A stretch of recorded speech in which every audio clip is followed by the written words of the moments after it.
malês, eles são escravizados, né, na África Ocidental, no contexto de uma expansão do Califado de Socotor, né, que tinha como uma etnia majoritária os Fulani, que seriam os seguidores do islamismo ortodoxo, e que a partir de determinado momento, quando se pretende expandir territórios, porque o islamismo ele ocupa regiões na África, ele subordina, mas ele não força a conversão, né?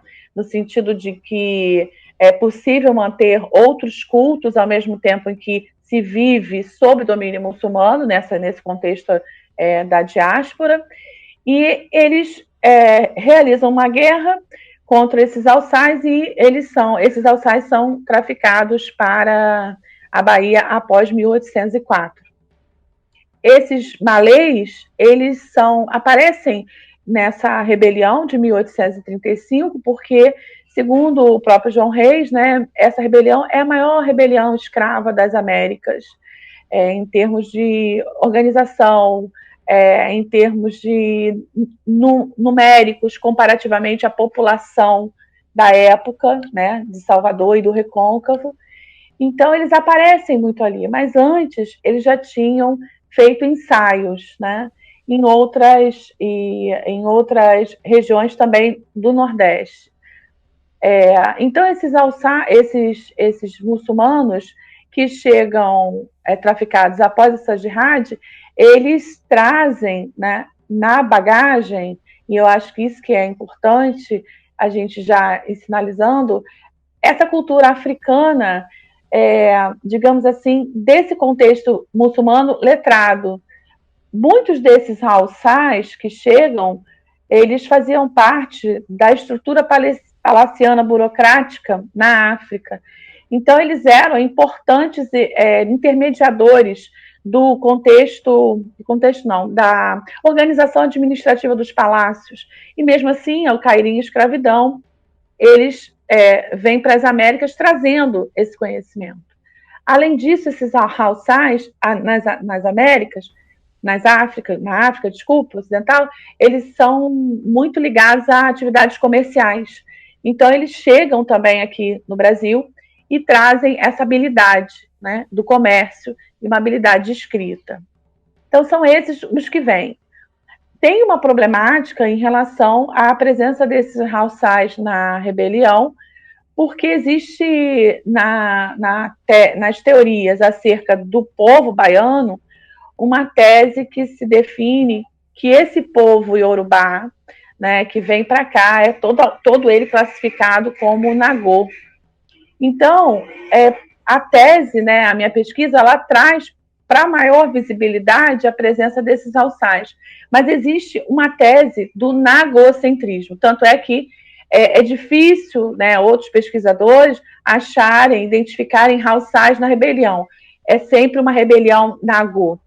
Né? Mas eles estão presentes, eles aparecem na documentação e a gente persegue essa hipótese dupla, né? Uma hipótese de que esses africanos, que aqui se chamam os malês, eles têm uma parte representativa importante dessa etnia, que é uma etnia letrada e que é também uma etnia de comerciantes. Tanto é que essa rebelião, né, malê, ela tem uma sofisticação muito grande, né? Os malês são sofisticados, né? Em que sentido? Eles têm casas de ensinar a ler e escrever, né? Escolas mesmo, por isso eu chamo escolas corânicas, né? Eles têm indumentárias e toda uma série de ferramentas de escrita nos quartos de fundos, que é assim que a documentação chama, dos seus senhores, que são, sobretudo, de religião protestante, portanto, eles estão ligados a esses protestantes e não aos católicos, e eles têm também toda uma série de atividades que as fontes contam, de alfaiataria e de comércio. Né? As fontes falam que na noite da rebelião foram achados sacos de moedas, né, nas casas dos maiorais, né? E que essas moedas eram reunidas a partir de atividades comerciais para o financiamento da rebelião. E isso é tão interessante que essa rebelião ela tem toda uma preparação, né? Ela tem a preparação dos patuás, né? Que são os pequenas mensagens corânicas de livramento, né? Que são trechos do Corão que vêm no pescoço, e que alguns desses malês, já antes da noite, né, de 24 a 25 de janeiro, já vendia, já negociava isso nas ruas de Salvador. E ela também tem uma outra organização, que é a organização desses alfaiates, né? Quer dizer, existe uma roupa que os maiorais saem no dia da rebelião. Então, é um grupo que são os famosos abadás, né? Que hoje vocês já sabem que tem uma outra significação. E o João Reis também, que ele estuda realmente essa questão da rebelião, né? A saída deles às ruas, quais ruas eles percorrem, de quais bairros eles partem. Ele também observa nas fontes que havia o uso de anéis de prata entre os maiorais. Quer dizer, há toda uma hierarquização também dentro dessa estrutura da rebelião, que faz com que esses malês, né, que vêm dessa tradição africana ocidental, islamizada, letrada, porque a região da qual eles partem, né, a Yorubalândia, ela é cercada de importantes universidades na época, tem essas características tão específicas na rebeldia, né, na organização da rebelião, e dos atos rebeldes daquela madrugada. Essa escrita dos malês da Bahia, ela se insere num contexto atlântico, porque ela tem características de escritas de outros povos da diáspora, né?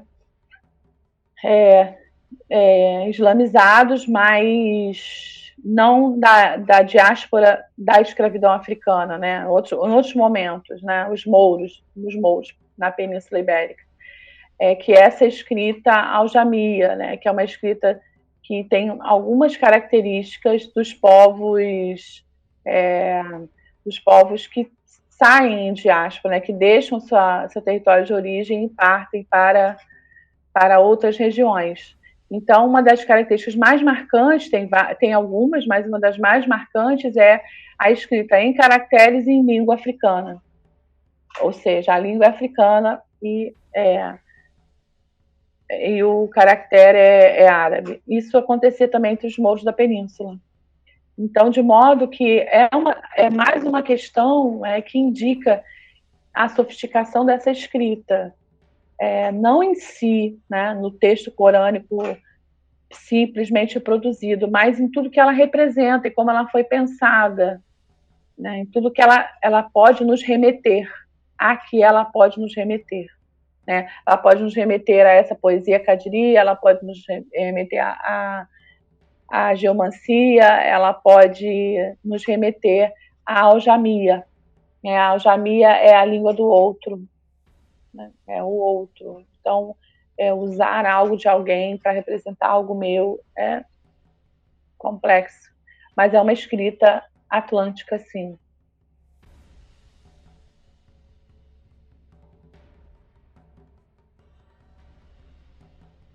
O povo islamizado é um povo que tem como um dos princípios corânicos, inclusive, a jihad, né? Que é a Guerra Santa. E os malês queriam, sim, né, implantar uma África em Salvador e escravizar brancos, crioulos e todos aqueles que não fossem africanos, né? E a gente aí entende a hierarquização, entre aspas, né, dentro do tráfico, né, que é aquele que acaba de chegar de África tem uma determinada referência de escravidão, que é diferente daquele que nasce no Brasil e que, então, portanto, começa a estabelecer outros laços de dependência e de relações, inclusive de compadrio, com os daqui. Então, o fato de ser um povo jihadístico, né? E dentro do Islã a gente tem duas classificações para jihad, dentro os princípios, né, que é uma jihad maior e uma jihad menor. A jihad maior é a luta interior do fiel para se avançar nos preceitos do Islã e nas orientações, né, do Alcorão e dos hadiths do profeta Muhammad, mas também tem a ideia da jihad menor, que é o quê? Restabelecer o equilíbrio sempre quando uma sociedade se sentir ameaçada. Então, esse povo, ele realmente está dentro desse contexto de guerra, e ele é um prisioneiro de guerra, né? Agora, assim, eu honestamente não sei da reação das elites no pós-rebelião. Realmente se espalha pelo Rio de Janeiro e por outras províncias de que esses escravizados, que muitos deles são traficados para outras províncias, são de extrema periculosidade.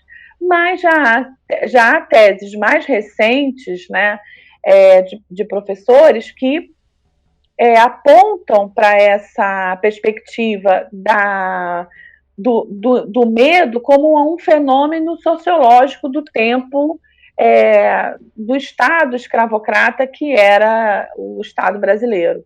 Então, implantar o medo das almas negras, né? Implantar o medo de uma outra rebelião para haver controle populacional, né? Então, a própria, estou aqui relendo, né? A Vera Malaguti Batista, né, O Medo na Cidade do Rio de Janeiro, ela tem essa hipótese, né, de que os Mina, quando chegam aqui, inclusive esse texto também é um texto corânico, né, desses malês, né, que os Mina, quando chegam aqui, eles chegam com essa característica, né, com essa característica, não, com essa aura, né, os perigosos, mas que isso não necessariamente é algo real, mas senão uma ideologia de implantação do medo.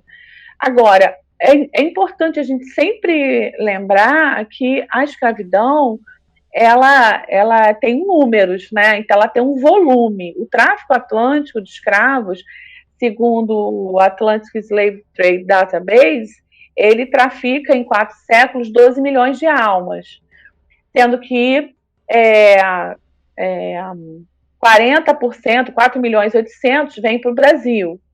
Num processo colonizador, né, como o nosso, o Rio de Janeiro e Salvador são cidades povoadas por uma grande população negra, né, escravizada.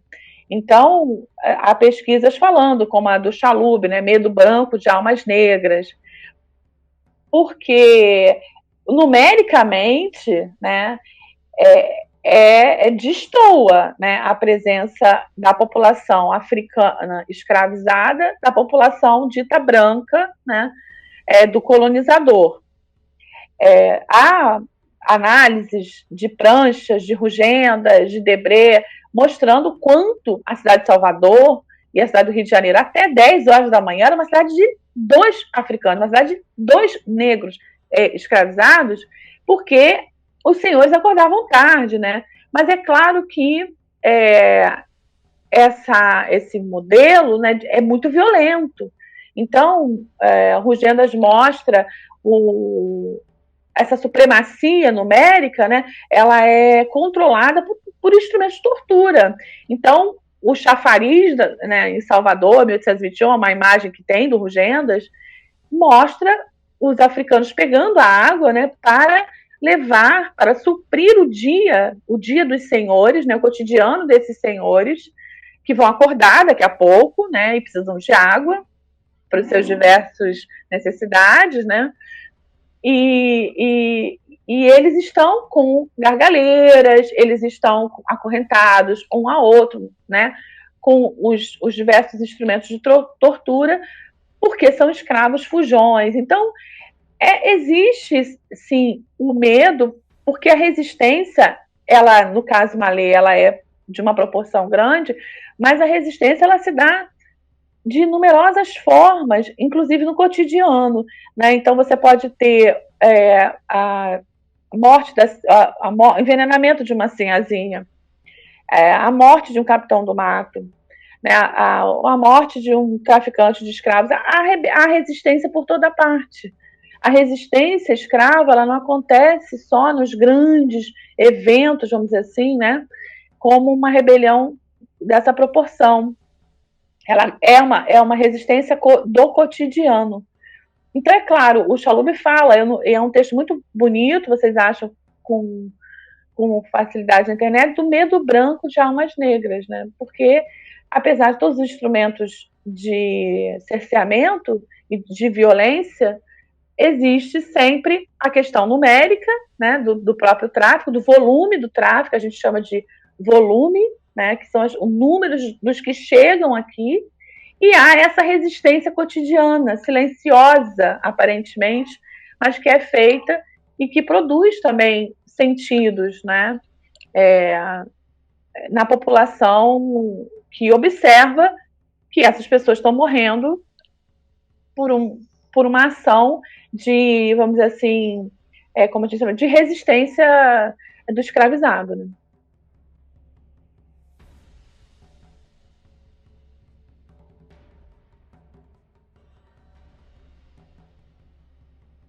Eu acho que é uma revolta deles, é uma revolta de islamizados, é uma revolta que tem uma base jihadística, né, uma fundamentação islâmica, né? Eu acho assim, a liberdade ela é algo em 1835 que está posta, né? A luta pela liberdade. E uma das questões que eu argumento e que eu sei que é problemática, mas acho que vale a pena a gente pensar, é que liberdade é algo assim bem humano, né? A gente sabe quando a gente é livre e quando a gente não é, né? Mas eu estou falando isso porque você pode, nessa sua discussão, né, se a liberdade é algo que está dentro do contexto, há um movimento histórico de liberdade, desde a Revolução Francesa, mas eu tendo a ver a rebelião Malê não como uma resposta a essa luta de base europeia, né, vamos dizer assim, por alguns motivos, né? Primeiro deles é que, do ponto de vista mesmo do que foi a Revolução Francesa e do que foram os filósofos do Iluminismo, a noção de liberdade é uma noção endógena, né? Para a Europa. Ela não é para o mundo inteiro e para as colônias, mas aí começa a reação, por exemplo, de um Toussaint Louverture, né? Que no Haiti é o primeiro presidente negro de uma república nas Américas. Mas o próprio Toussaint, né, e eu acho isso fantástico, porque não que eu o pesquise, o Toussaint ele também escrevia para Áfricas, né? O que eu quero dizer assim, essa escrita malê, ela não é uma coisa de Bahia, ela é uma coisa atlântica. Essa escrita do escravizado, ela é atlântica e ela é de inspiração africana. Por que eu estou falando isso? Porque você está me perguntando se esse malê está inserido numa lógica rebelde desse período, né? 18, 19, não. Ele tem, eu defendo que ele tem uma lógica africana de busca pela liberdade. Porque o Corão fala sobre os limites da escravidão, e você tem toda uma jurisprudência nas universidades locais, que é de Genê e Timbuktu, acerca do que se pode escravizar, como se pode escravizar e qual tempo se pode escravizar.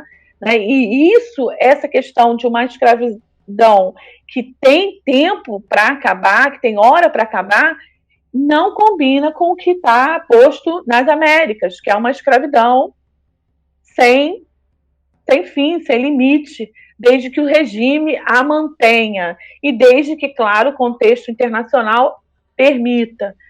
Então, essa noção de limite da escravidão, ela está inserida no pensamento africano.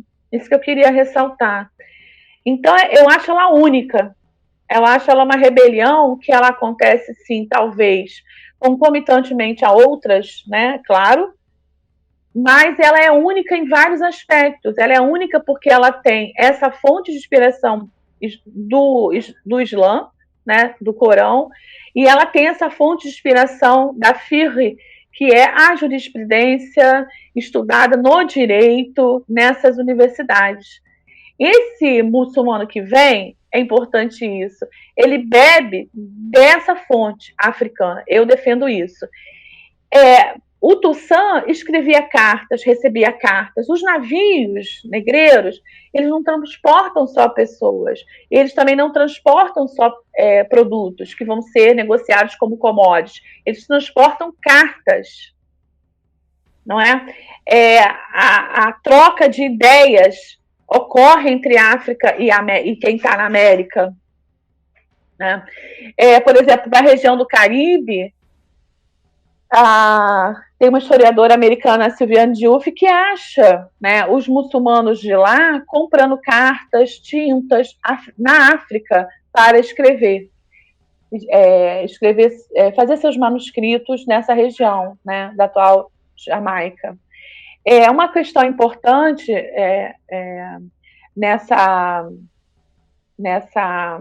nessa região, agora eu acabei até me mexeu aqui, eu tirei o foco, mas eles buscam essas indumentárias, né, mostrando que ainda há coisas para serem vistas nesse tráfico, né, o que ia, o que vinha, talvez uma pista e seja um pouco o Verger, né, quando ele fala do fluxo e refluxo atlântico, quando ele diz, ele tenta compreender os candomblés da Bahia, no sentido da sua formação, da sua como eles funcionam, e tenta estabelecer, e aí não é uma questão para a gente concordar ou discordar, é para a gente apenas entender como ele opera, tenta estabelecer conexões entre o que é feito nesses candomblés baianos e o que é feito nos candomblés, ou que não é candomblé, mas nos ritos africanos, né?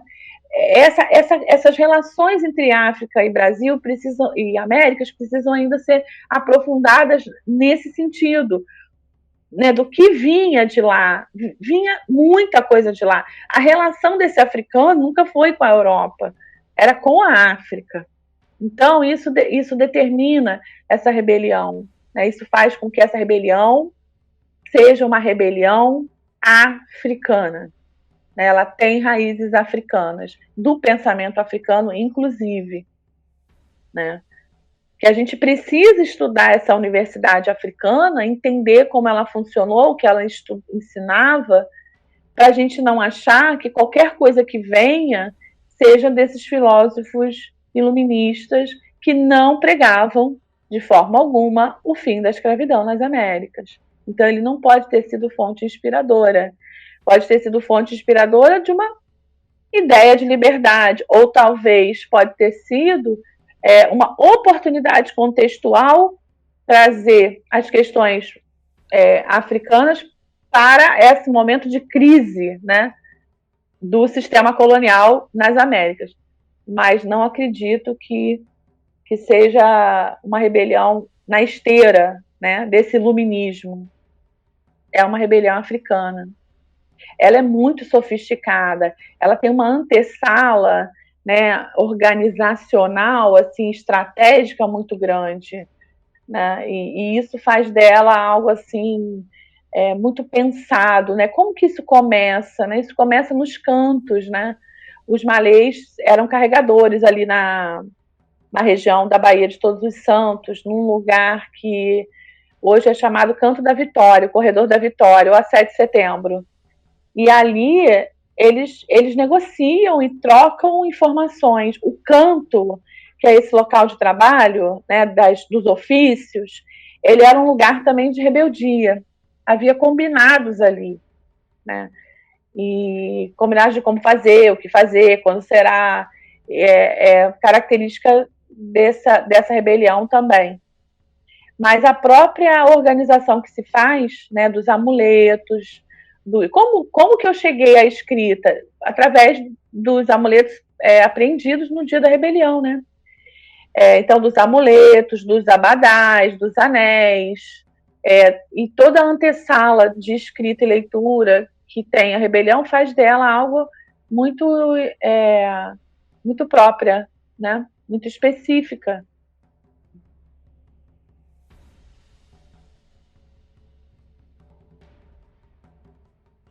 no Islã, você tem escravos, né? No caso ali daquela região, eram escravos por dívida, prisioneiros de guerra também, mas havia uma transição para uma condição de liberdade depois de cumprir determinada, vamos dizer assim, determinado período, né? A nossa não, a nossa escravidão era para ser permanente, né? E se é que ainda não temos isso, né? Vocês que estão estudando o tempo histórico sabem do tempo das permanências, da longa duração.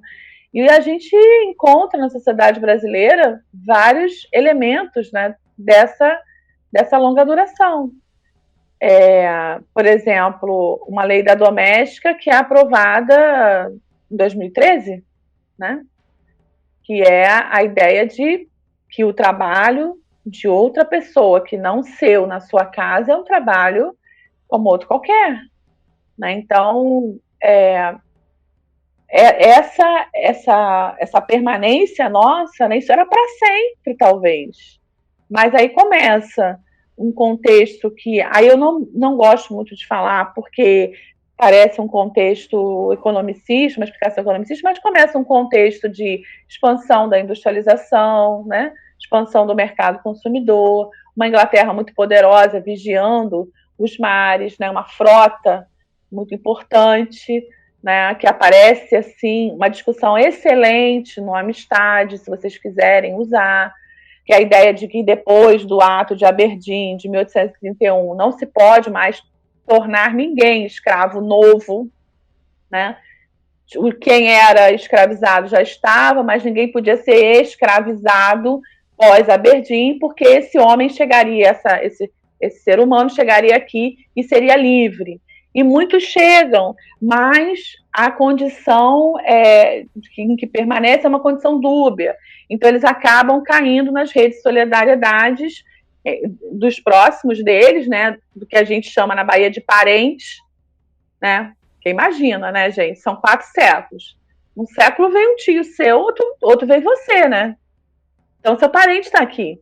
Né? Então, falando assim que essas redes de solidariedade surgem e de sociabilidades também, e esse africano que é livre após Aberdeen fica aqui na condição de escravizado. Então, essa é uma questão para nós, né? E isso está em muitos lugares, né? Assim, a literatura, né? A música está falando, né? O Caetano e o Gil falam da segunda abolição.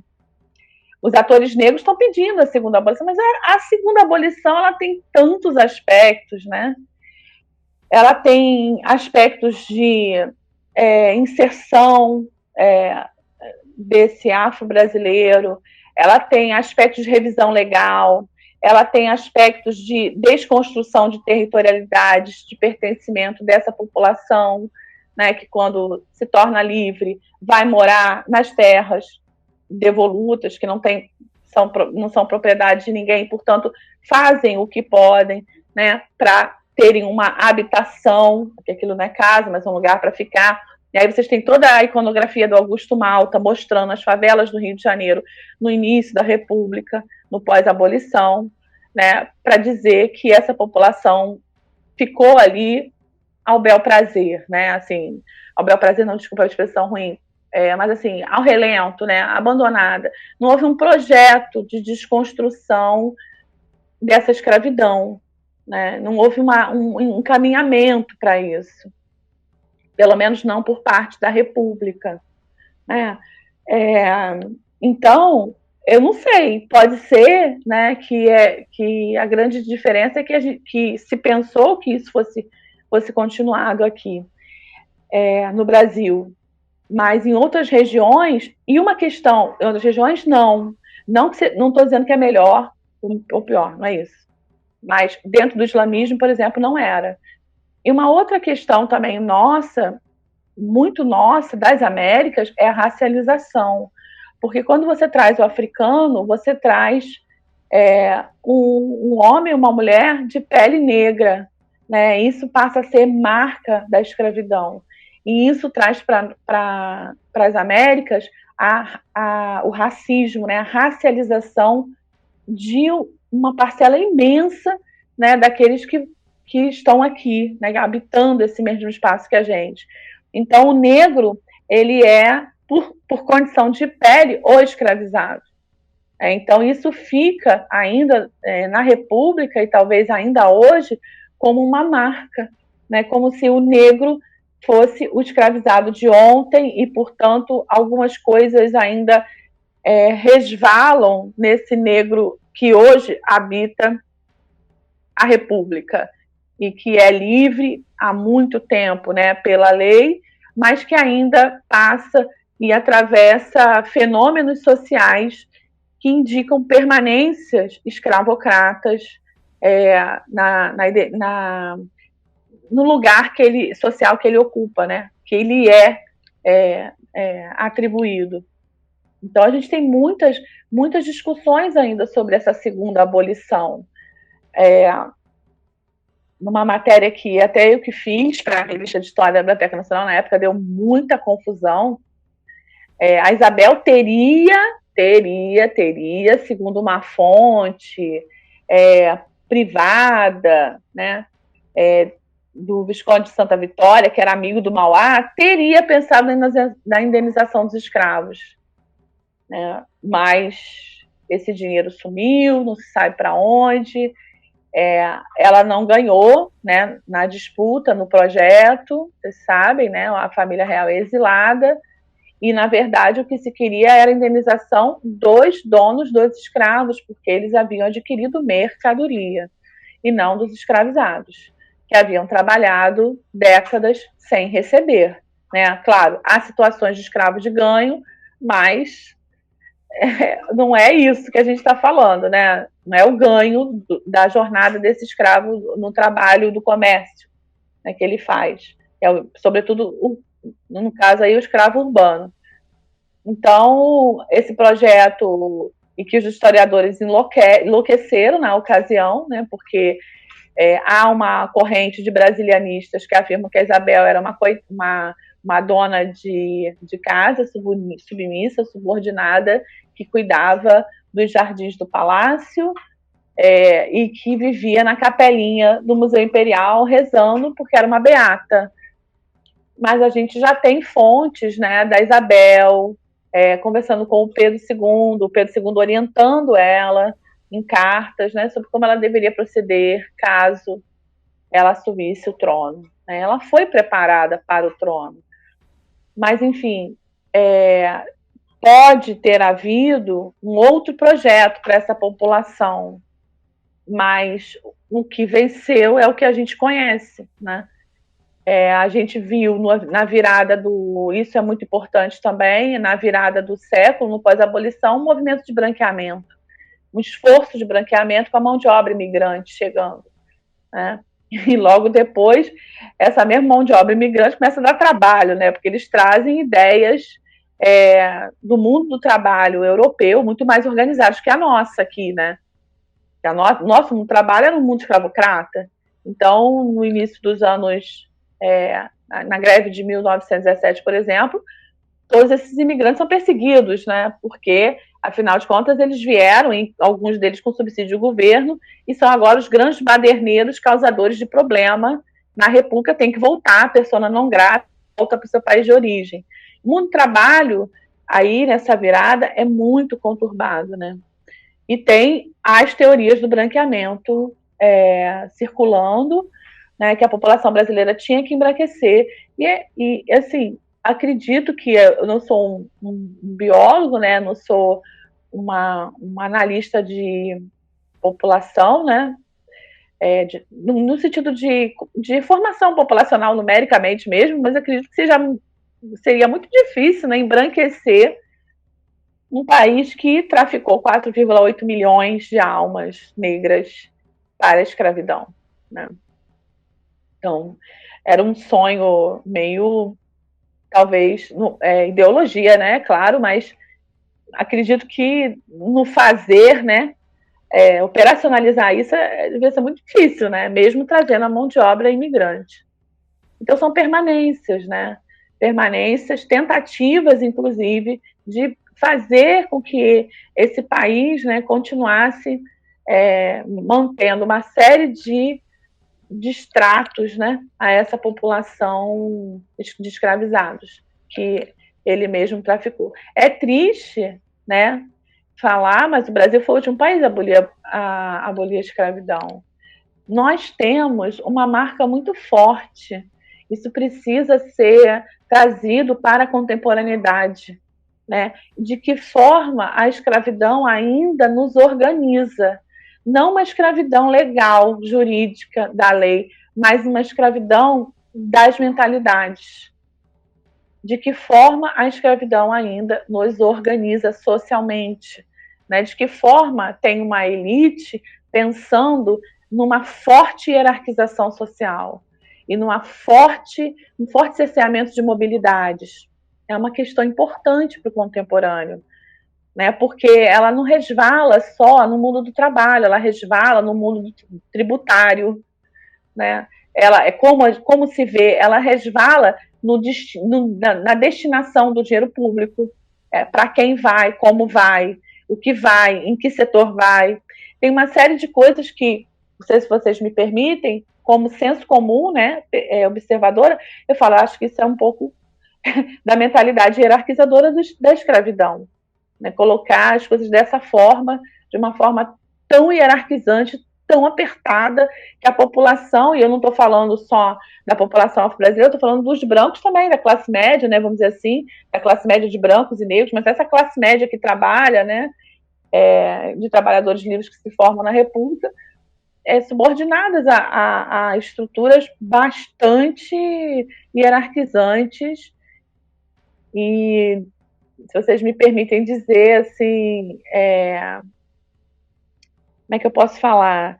Inseridas, né, nesse contexto tributário muito pesado, que eu acho que um país talvez veja isso também, porque ele tem essa estruturação, né, talvez não consciente mais, ou sim, dessa sociedade escravocrata que nos acompanhou por 4 séculos e da qual nós estamos livres há apenas 130 anos. Ou seja, podemos não estar.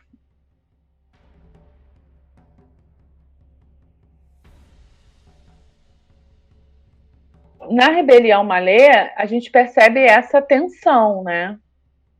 Essa tensão, eles mostram, né? Porque eles acham que o que já está há mais tempo aqui está acomodado, né? Já criou laços de dependência, laços de solidariedade, né? Mas, assim, você olhando outros aspectos dessa sociabilidade, porque, assim, o que é difícil quando se fala de escravidão é tentar observar o cotidiano e achar nesse cotidiano uma riqueza que para muitos não pode estar no lugar onde uma pessoa é mercadoria. E é fato mesmo que o ser humano mercadoria, né, na tese, na Escola Sociológica Paulista, né, do Gorender, do Fernando Henrique Cardoso, realmente ele é coisa, ele não tem, ele é coisa, que eu digo ele é propriedade de alguém, né, não é coisa, ele é propriedade de alguém, né. Mas as redes, elas vão se estabelecendo, né, as redes de solidariedade, elas vão se estabelecendo. Então, por exemplo, esse escravizado que está aqui mais tempo, ele, por exemplo, no Porto do Rio de Janeiro, ele acolhe os que chegam. Ele apresenta a cidade, ele apresenta as possibilidades de inserção, ele apresenta o jogo, ele apresenta a cultura que estava sendo desenvolvida aqui, as sociabilidades fora do momento do trabalho ali na região portuária. No caso da Bahia, havia também as sociabilidades. O candomblé é uma sociabilidade, as irmandades são sociabilidades. Então, de uma forma, assim, tem que analisar cada caso, né? Em alguns momentos, esse que está escravizado aqui é alvo de uma revolta muito grande do africano, né? Porque esse que está aqui não é um africano, né? Mas, ao mesmo tempo, ele também é aquele que acolhe esse que chega, né? A Maria Inês Cortes de Oliveira tem um texto muito bonito, né? em que ela fala desse Correio Nagô, né, dessa chegada dos navios que traziam outros de África e que havia entre eles, né, uma vontade, e é o título do texto, é esse, Viver e Morrer entre os Seus, uma vontade de encontrar aquele que veio antes, ou de se encontrar nessa rede construída aqui por eles, né, por esses africanos escravizados. Então, o candomblé, por exemplo, a Maria Inês, ela trabalha ele não como uma vertente religiosa, mas como uma vertente de família, de reconstrução de laços. Daí a mãe de santo, o pai de santo, o irmão de santo. E como essas pessoas também se inserem. Então, é complexo. Né? É complexo essa organização, ela não tem uma definição única, né? Porque é dinâmica essas relações, né? Porque quando você imagina a escravidão como algo muito estanque, né, do ponto de vista que eu domino e você é o dominado, aí você não acha essas matizes. Mas quando você começa a pesquisar as fontes, você vai achar esse movimento, né? Então ali eu quero plantar uma árvore e vou matar todo mundo. Não, aqui eu tenho uma rede de solidariedade. Ali no canto eu tenho uma rede de solidariedade, inclusive com outros de outra etnia. Essa história de que eles vinham para cá e botavam eles misturados com língua para que eles não falassem, esse até pode ser em algum momento do tráfico, mas eles davam um jeito deles, entendeu? Inclusive na própria rebelião tem vários escravizados de outras etnias. Não é numericamente expressivo, mas tem. Tem Bambara, tem Gege, tem outras etnias ali, né? Dentre os prisioneiros interrogados nos autos da devassa. Essa dinâmica da escravidão do cotidiano ela é a grande riqueza das pesquisas atuais, mas ela é esse incômodo, porque alguns consideram que está amenizando a violência da escravidão. Mas o grupo com o que eu trabalho, né, e onde eu me insiro, pensa o contrário, pensa que a gente está trazendo como foi possível esses africanos desenvolverem estratégias de sobrevivência e de grande riqueza cultural, que é o nosso legado, apesar da escravidão, na escravidão e na violência que a escravidão representa. E para nós isso é riqueza. Isso é riqueza, é fazer com que esse escravizado, mesmo em forte cerceamento, tenha um lugar de sujeito histórico que ele, de fato, construiu, apesar de tudo. Né? Se a gente pensar no que é a Bahia, a gente sabe que a Bahia é o africano, é assim que ela se vende. Se a gente pensar no Rio, a gente também pensa num Rio que se vende a partir dessa cultura africana, dessa riqueza construída. Aí, assim, entre parênteses, faço uma pergunta a vocês. Será que algum de nós aqui faria, né, ou construiria uma cultura tão rica na condição de escravizado? Eu não sei se eu tenho condições psicológicas de fazer aquilo, né, qualquer coisa semelhante. Então, é curioso, né, é fantástico, eu acho fascinante como que eles fizeram, né, e deixaram um legado super importante que merece ser contado, apesar de serem escravos, né, de estarem na condição de escravizados, porque a gente nem chama mais de escravos, a gente chama de escravizados, porque escravo é um processo histórico natural, como se aquela pessoa nascesse naquela condição, né? É homem e mulher, vamos dizer assim, entre outra polêmica, né, agora, mas assim, né, naquela condição, ele é escravo, né? Não, ele é escravizado, um processo histórico o colocou naquela condição. Não é a natureza daquele indivíduo, é um processo histórico. Por pouco, se a gente nasce um pouco antes, né? Eu nasci em 67. Se eu nasço um pouco antes, não sei o que seria, talvez não sei o que fosse de mim, não sei. Né? De cada um de nós aqui. Né?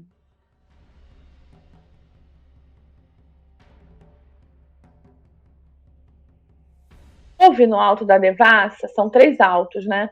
Uma coisa bem interessante, né? Eles foram presos porque eles foram denunciados, né?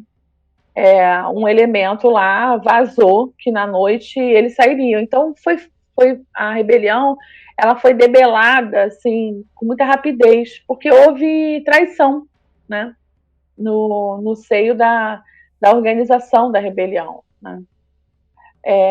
Mas assim, uma coisa que chama atenção, né, nesse processo das prisões é o interesse das autoridades por aqueles que falavam caracteres estranhos e sabiam escrever em caracteres estranhos, no sentido de que essa autoridade local reconhecia, né, que a escrita e o Corão que estavam, né, como elementos ali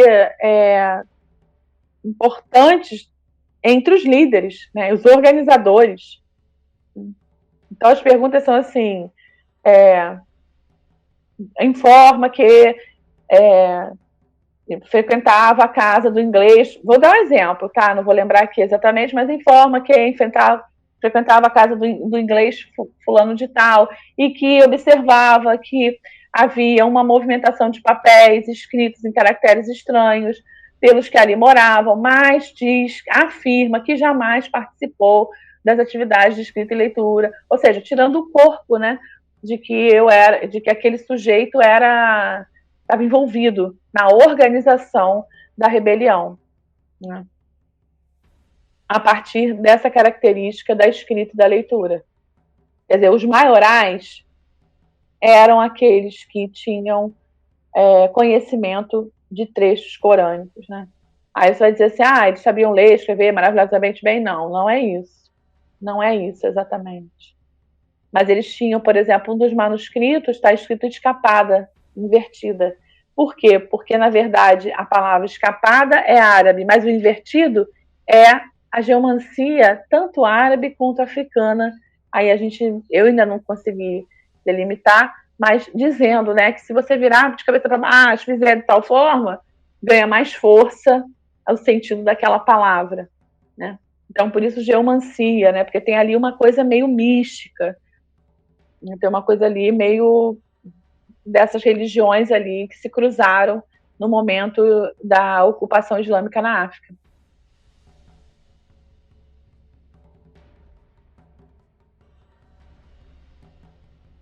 Então, essa organização partia desses maiorais, que, que eram, o João Reis identifica como nagôs, né?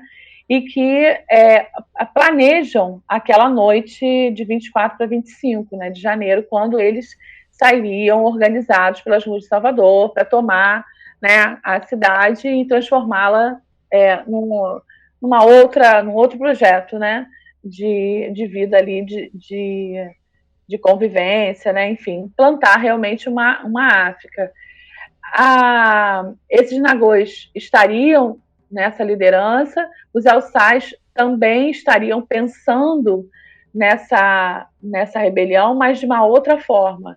As pesquisas falam do financiamento, né, que viria desses alçais, e também dessas organizações das casas de escrita, que eu falei para vocês, que eu chamo de madraças. Tem endereço e tudo, né? Não estou aqui, mas na Baixa dos Sapateiros, dos lugares onde eles se reúnem, né, para escrever e ler em caracteres estranhos.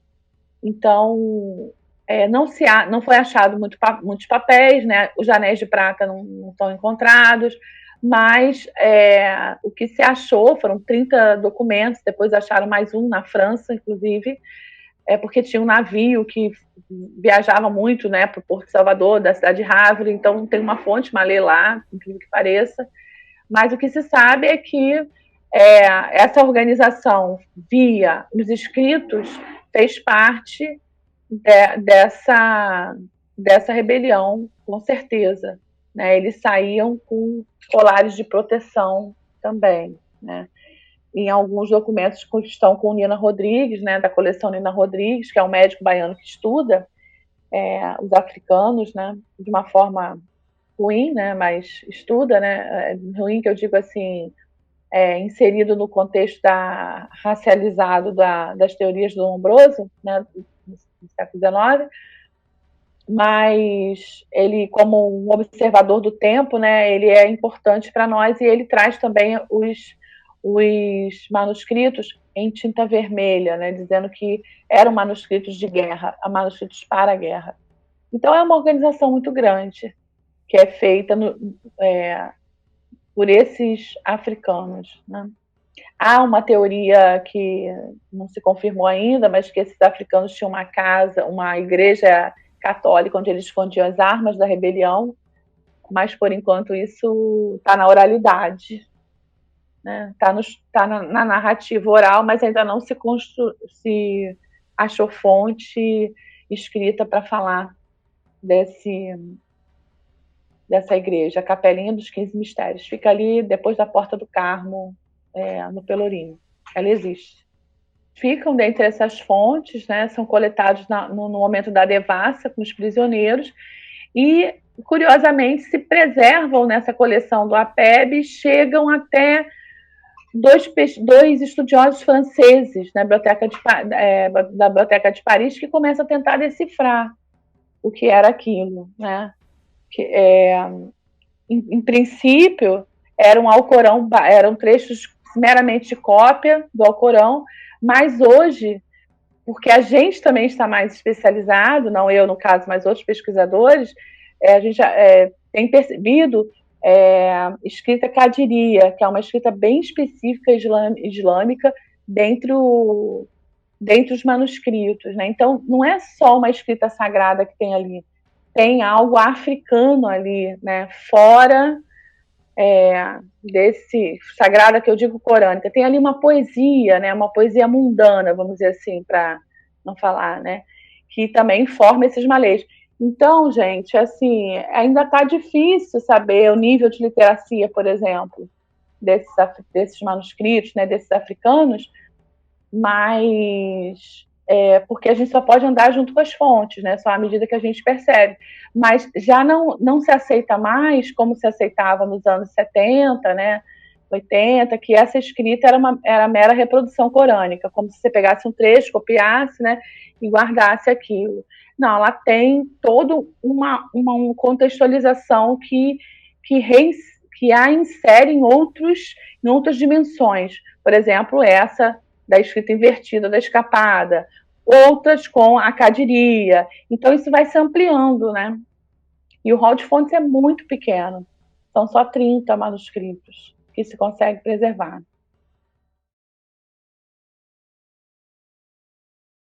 Esse aqui é o livro que resulta da tese, né? Eu ganhei um prêmio aqui da cidade, Niterói, Escolas Escravas, Madraças Corânicas, né?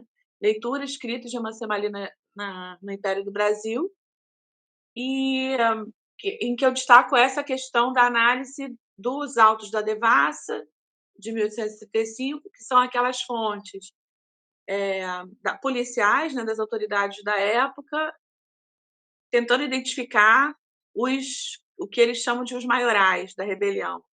E, com isso, são encontrados papéis, são encontradas indumentárias de escrita e uma série de referências, sobretudo no volume 50, dos arquivos públicos do Estado da Bahia, a, a, a práticas de escrita e de leitura entre os muçulmanos escravizados após 1804 na Jihad africana, né, que escraviza o povo considerado impuro dentre os muçulmanos, que são os Hausás, né?